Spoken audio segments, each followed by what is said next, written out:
Got it. Being live streamed on YouTube, which is really cool. Well, not yet. I'm seeing a bar here. See some people come in here. Awesome. Okay, I'm gonna drop that. Hey, look, I'm on YouTube. It's hey Gabby. It says on the YouTube page. It says I'm Gabby Ray. That's all right. It'll be you eventually. Okay, cool. I'm gonna minimize that window so I'm not distracted by my ugly mug here. Let's reject that. Let's turn off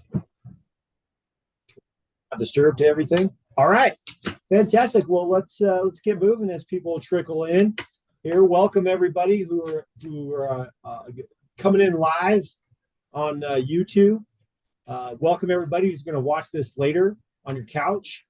Thanks for joining us. This is Luke Bollinger with the inaugural episode of Neighborhood Navigators.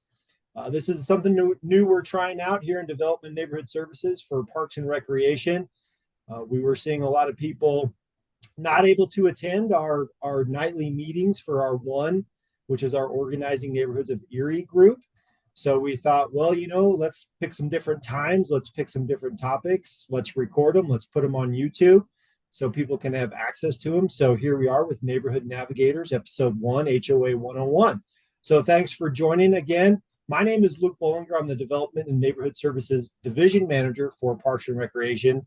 I'm the primary liaison for a lot of what we see with our HOAs in our town. So I work in Parks and Recreation, which is the greatest department in the history of departments.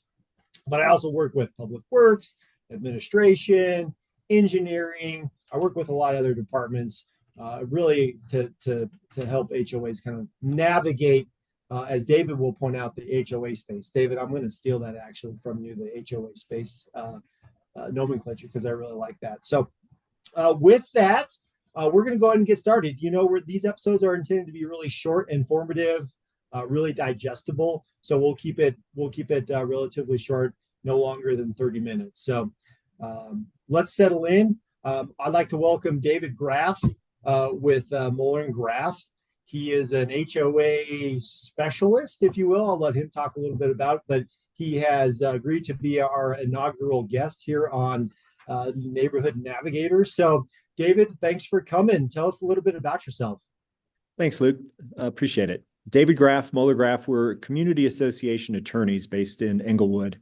Been a 28-year veteran of the legal business, 21 years exclusively representing communities. Our firm represents roughly 700 to 800 HOAs around the state, from Denver to Durango and Fort Collins to Fort Garland. Most of our communities are located generally along the Front Range, but that's all we do, and that's all we've done for nearly over 2 decades. It's a acquired taste. It involves dealing with people, sometimes not at their best, trying to solve problems, resolve property disputes and architectural issues and so forth, and keep, hopefully, communities healthy so that people can make good on their investment, which is typically the largest investment of their lifetimes, is their house. Sure, yeah. That's one thing when we set out to, not only for the one group, but really our goal as Parks and Rec is, hey, we're all trying to serve our community. So how can we work together to solve these issues, and break down those, what we've seen maybe typically as adversarial walls. We don't want to be adversarial. We want to be partners, because we all have the same goals, and that's serving our community, right? So, well, let's get into some of these questions that I think a lot of our residents have, and some questions that actually I have. What are the top 3 things that should homeowners know about their HOAs? In your opinion, top 3 things homeowners should know about their HOA? Well, that's a good question. The first thing I think is, did I freeze? Did I just freeze, Luke? Sorry. Oh, you're back. You froze. I thought you were doing a dramatic pause, which I was ready for it, but you're back now. Sorry about that. Well, the first thing I think is helpful to know what type of community you live in. In Colorado, in most states around the United States, there's 3 types of communities. There's the cooperative, which is very uncommon in Colorado. There's the planned community, house community, patio house community, whatever. And then there's the condominium. And the condominium is ubiquitous in Colorado now. It was created by statute in the 60s. And the difference mainly between a planned community and a condominium is what the owner owns. In a planned community, the owner typically will own the dirt below their lot, and they'll own the bricks and sticks of their house, although the association may have maintenance and insurance obligations over those bricks and sticks. In a condominium community, the owner owns an airspace essentially defined within the governing documents of that community. And the reason that matters is because the owner needs to know what they have to maintain and what they have to insure. And knowing what type of community they live in is the first thing I think to know. Second, probably is just the housekeeping details of how many units are in this community, what it is that I have to own and maintain, and what is expected of me, and what can I expect of my community. And is it professionally managed? Is there some third-party company that is hired by the association to, facilitate owner interactions? And then, the stuff that we all worry about, what are my assessments? How do they go up? What rights do I have to participate in the governing of my community? What do I have to do to get elected to the board?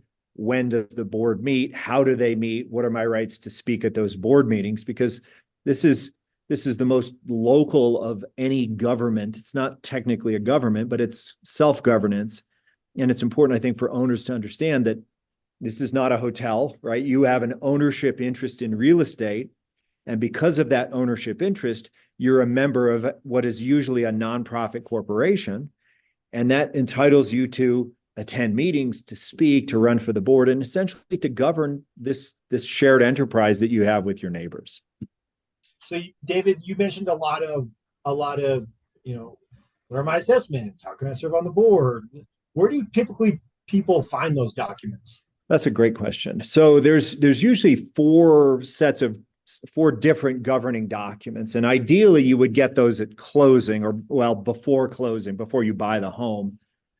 But most people, when they're trying to buy a home, there's 50 million details that are running around trying to accomplish with, getting the lending in place and looking at the community, lining up, moving.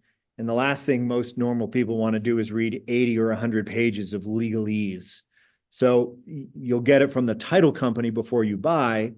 But if you have a community management company that is hired to do that, they usually have a welcome packet. You can figure out, what the assessments are through the title company, and then you can go to the meetings and find out when the meetings are, or there might be a website that the association has where you'll get credentials to log in, and you can look at financials and assessments, meeting minutes from previous meetings, when the next meeting is going to be held, and so forth. So it's important, I think, to try to be proactive as you're looking to buy and after you've bought to get that information, because sometimes there can be a little bit of a stuck between the two trapeze where the new buyer isn't yet known to the association and the association doesn't yet know that there's a new buyer. They find out after the fact. And we would like our owners to be aware of what's going on so that they can decide to go to these meetings. And if you go to a meeting and you say, hey, I'm a new person in the community, just like to, introduce myself and find out what's going on, you will get so much more information and feel so much more in control of your experience. Great point. Well, let's shift gears a little bit because we were talking actually before we started about, this task force that the state has created. I know there's been a lot of new legislation out there, maybe not a lot. It seems like a lot to me, but maybe touch briefly on some new legislation that maybe our residents and our HOAs should research and know more about and why. Sure. So the overall, so there's two statutory series of laws that owners would need to know if they live in a common interest community, HOA. One is CIOA, CIOA or CCIOA. We usually often refer to it as CIOA, and that's the Colorado Common Interest Ownership Act, which is a series of laws governing both planned communities, cooperatives, and condominiums. It was adopted in 1992 and has been amended numerous times. In the new legislation that you're talking about, Luke, that you're aware of, most of those were amendments to CIOA. So Kiowa is good to know, just to know that it exists, because that governs all types of association interactions. How do we address a budget? How do we have meetings? What rights do owners have to participate and speak, and so forth? The other law that's helpful is the Colorado Revised Nonprofit Corporation Act. Most residential HOAs, not all, but most, are formed as nonprofit corporations. And because of that, the state corporate code for nonprofit corporations would apply. And most of the Nonprofit Act are default rules about how to run the HOA corporation if your governing documents are silent. So those are the two general laws to know about. And then once you understand that Kiowa and the Nonprofit Act apply, then you can look at amendments to those. And 2022 was a banner year for amendments to Kiowa. We had House Bill 1137 that is now in effect, regulating association collections and covenant enforcement. We had a bill about closure of common elements. We had a towing bill that affected the towing industry, which tangentially impacted associations about how they would tow cars that are being abandoned within their communities. We also had a law on addressing behavior in public rights of way, like public streets. And then, was it 2023, we had a water-wise bill. There's been a number of bills over the years to promote xeriscaping, drought-tolerant vegetative landscaping. The water-wise bill involves owners' rights to install vegetable gardens and associations' obligations to have pre-approved landscaping plans that are water-wise, which is, I think, a term coined by Colorado State University, and they have a huge downloadable library of water-wise garden designs. So those are some of the biggest ones. There was, you mentioned, a task force. This was a product of the 2023 legislative session. I can't remember the bill number, 105 maybe, but if you looked up HOA task force, you would see that there was a bill that created a 12-person task force to look into issues affecting common interest communities, or HOAs. And there's a similar one for metropolitan districts or special districts that's separate from our world.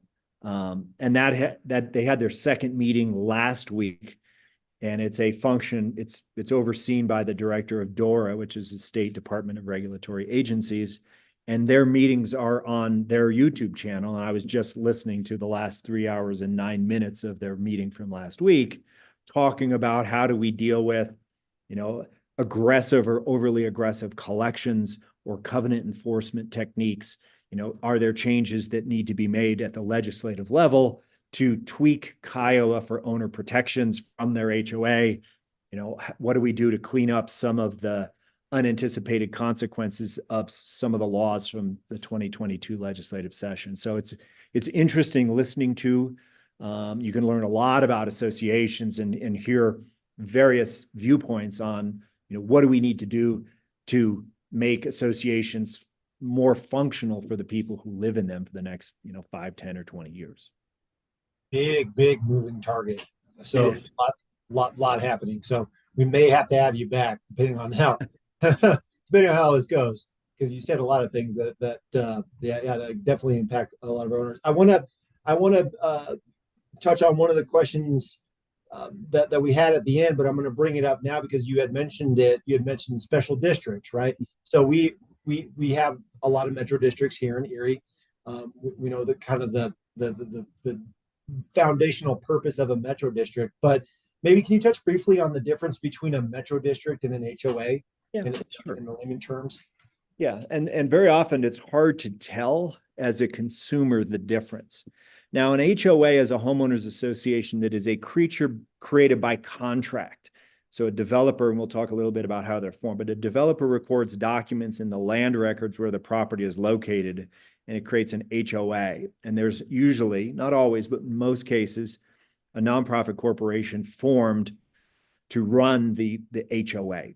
A special district is a semi-governmental agency, and it's organized essentially as a mini government. And HOA assessments, what people pay, their monthly dues, are paid to that HOA corporation, whereas a special district collects its revenue to perform its functions by a mill levy. It's a tax, essentially, and that's what funds the special district. there's other differences, but they're just philosophically different creatures based on the way that they're created, based on how they fund to fulfill their responsibilities. And special districts are kind of creeping into the HOA space at times. You know, it depends on the year and what's in vogue, but sometimes they'll have a special district created to run something that looks like an HOA. And there's some advantages to it. There's limitations on liability for the special district, and they have the ability to collect their assessments through a tax, which is helpful. I personally, and maybe I'm biased from being in the HOA space for so long, I think associations are a little bit closer to the people who live in them. They seem to be a little bit more participatory, where owners get elected to the board and they serve a 3-year stint. I don't want to make it sound like a jail sentence, but they serve time on the board. Does sound like a criminal penalty. That's true self-governance. Open meetings, which special districts have to do as well. But again, it's just the way that they're created is the largest distinction between the two. They can kind of chameleon themselves to look like one or the other to the end user. Okay, that's great information. Let's get into what you were talking about with the developer, because the area is rapidly developing. We've been rapidly developing, I feel, since I've been here 5 years, and every year we're just rapidly developing. And so how during the development process, how are HOAs formed? You kind of touched on it a little bit, maybe dive in just a little bit more. Yeah, and would you give me a couple minutes latitude to talk about sort of the history of it, why even have one? Would that be Please helpful? do so. Please do so. For HOA 101, I don't want to skip over the basics. So the law of real property in Colorado and most states in the United States since its founding was that a person bought land. They bought dirt, real estate. And there might be homes on it, a home on the land. There might be a barn, there might be a pasture, but they bought the land primarily. And that you could do pretty much whatever you wanted with your land. There were very few controls on what you could do. Now, over time, people realized the law evolved to realize or to protect people from impacts of what their neighbor might be doing on their property. And this is the law of a legal nuisance. And being a legal nuisance is not just being mildly irritating, right? It's doing something on your property that causes things to go off of your property and to materially impact your neighbor's enjoyment of their property. And that could be noise, smoke, smell, vibration, light, particulates like dust. If you have a commercial use next to a residential use, those impacts can travel across the property boundaries and damage the neighbor's enjoyment of their property. And it's probably about 10 years ago in California, there was the Sriracha nuisance case where the factory that made that hot sauce was roasting its red peppers, and people in town were rubbing their eyes were being irritated because of this chemicals being put into the atmosphere. And the town stepped in and said, hey, Sriracha, you got to stop that nuisance. What you're doing on your property is affecting other people's enjoyment of their property, so you got to stop that. And that law of nuisance still exists. But I don't want to say what we found, but what people found is that a lot of people do not want to let the problem get so bad as to be a legal nuisance before they have some protection. Because as we put more and more people on smaller and smaller lots living together, it becomes more important for people to understand what they can expect and what they can't do to the extent that it bothers their neighbor. And so that gets to the developer. A developer would buy, let's say, an Erie, a 500-acre piece of former farmland or ranch land, and they would record a declaration of covenants, conditions, and restrictions that would be recorded in the land records, and it would essentially cover all of that property that the developer owns at the time. And it would say, there's an association. If you buy a lot subject to this declaration, you would be obligated to pay assessments, and you couldn't, fill in the blank. You couldn't, have livestock or horses or whatever. And so the developer then sells those lots to consumers. And when the consumer buys the property, they become a party to that recorded covenant, that declaration. And the covenant is just another word for promise, which is if you buy, then you promise to, maybe not have livestock, or you promise to pay assessments at a certain period of time, and you do the things that are obligated of you as an owner in that recorded set of declarations. And so that's how a community is formed. It's the specific office where the covenants are recorded is called the clerk and recorder's office for the county where the property is located. And so once the developers recorded the declaration, there's 3 other documents that are relevant.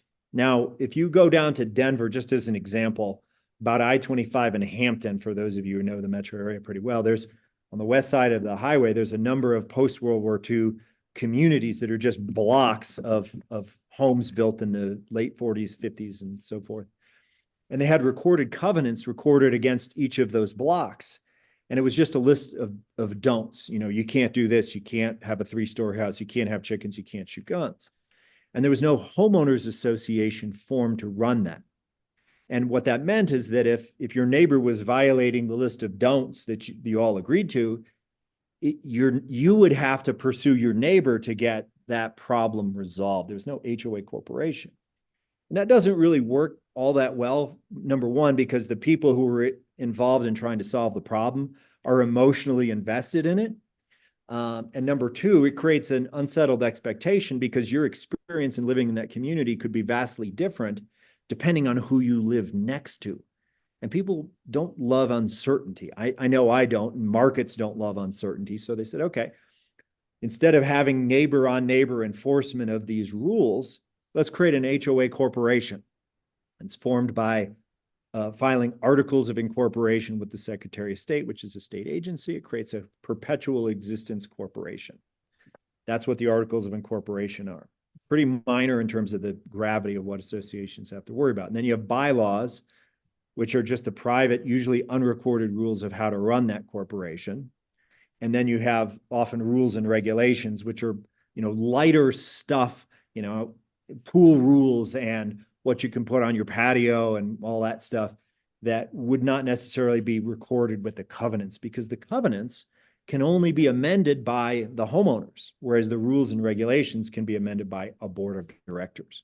And so the idea is, with these 4 sets of documents, we have this corporation in existence. The homeowners elect representatives to serve on the board, and the members of the board serve in accordance with the governing documents and with state law. A lot of information there, but that's generally how they're formed. Where do I'm gonna throw you another curveball here. Where do assessments come into this, and how those are? Is that a whole nother episode? No, not necessarily. I mean, it could be, but assessments are created. The assessment obligation is created in the recorded covenants, the declaration of covenants, conditions, and restrictions. And if the declaration does not provide for an assessment obligation, then there's pretty good arguments that the association is not a common interest community, which is a term defined in Kiowa, in which case Kiowa would not apply. And there's a number of voluntary associations that exist around the state. But the declaration should say owners are obligated to pay assessments, and it wouldn't be said like that. It'd be said over 5 pages of legalese. Right. And it would describe the corporation's adoption of a budget and how the homeowners participate in the development of that budget. So it would be in the recorded covenants to say, if you buy a lot subject to these covenants, then here's where it says what you have to pay. And it won't say a dollar amount usually. It'll say you will be assessed your share of the expenses of owning within this community. Okay. Fantastic. And final question, as we kind of wrap up this very brief HOA 101, which I think we could have a whole course on HOAs, and it's fascinating. Finally, what is the transition from a developer to a homeowner controlled board? That's a question I get a lot. Yeah, and it's a good question, and it's something that's sometimes argued about, but fortunately, Kiowa solves most of the problems, most of the questions. So when the developer owns all of the real estate, right, they own, and the lots or the units are created but not sold to someone, then all of the votes in this HOA that would then be in existence would be controlled by the developer. And so what Kiowa says is, as the developer sells lots to consumers, meaning homeowners, the developer has to give up control of the board of directors in a graduated way so that what I call civilian or non-developer people can run the board. And Kiowa says when the developer sells 25% of the lots that may be created, at least one member of the board has to be a civilian. When they sell 50%, essentially two. And when they sell 75%, that's what we call the end of the declarant control period of the HOA board of directors. At least a majority of the board at that time has to be non-developer, essentially homeowners, who would then control the board. Now, so it's 25, 50, and 75%, at which point the control of the corporation vests in the homeowners. Now, the developer can retain certain rights to finish the development, to sell lots, to create lots, to have sales trailers, and to, drive construction traffic on the roads that would be separate from the board of directors. But at 75% of the lots that could be created, civilian control of the HOA corporation is required under state law. Okay. Fascinating. Absolutely fascinating. Yeah, it is. This is great stuff. Now we're going to have HOA 102. We're going to have you back for sure. But I think we're just about out of time. Like I said, we really wanted this to be really quick, digestible information. David, where's a good place to go if people want to learn more about either Moeller Graf or more of this HOA stuff? What's a good resource? Well, the first thing I would say, for our website is moellergraf.com, and we only represent communities. There's other law firms. If you just did HOA law firms as a Google search, you would come up with a number of different law firms, and some of which have information on their websites. There's an HOA information office, which is an office within DORA, the Department of Regulatory Agencies. And they have really, really decent people working there whose job is to try to answer questions and educate the public. They have regular public presentations put on by DORA, and that's a good neutral source of information, I think. I'd also encourage anyone to watch the task force, this HOA task force meetings, whether live or on the DORA YouTube channel. You can learn a lot about what's going on in the HOA space, future trends, legislation, how do we protect homeowners? Do we protect, the one homeowner against the 99, or do we protect the 99 from the one? These are ongoing questions. But I'd start probably with the State Department of Regulatory Agencies for information. Okay. Well, thank you. That's DORA, DORA. I'm sure you can use the Google machine and find out for more information. David, thank you so much for joining us for our inaugural episode of Neighborhood Navigators. Well, I'm sure we'll have you back. Again, thank you so much for joining us. For those watching live right now, this video will be on YouTube. You can watch it anytime. Join us next month where we're going to get into a little bit of our Erie Neighborhood Improvement Program as that program launches in January. We're going to talk a little bit about maybe some responsibilities of HOAs in terms of, well, it's starting to snow now. We're going to get into a little bit of that and some clarification around that. But thank you so much, everybody, for joining. We will see you next time on episode 2 of Neighborhood Navigators. Thanks, David. We'll see you next time. My pleasure. And thanks, everybody, for taking the time to be here. Appreciate it.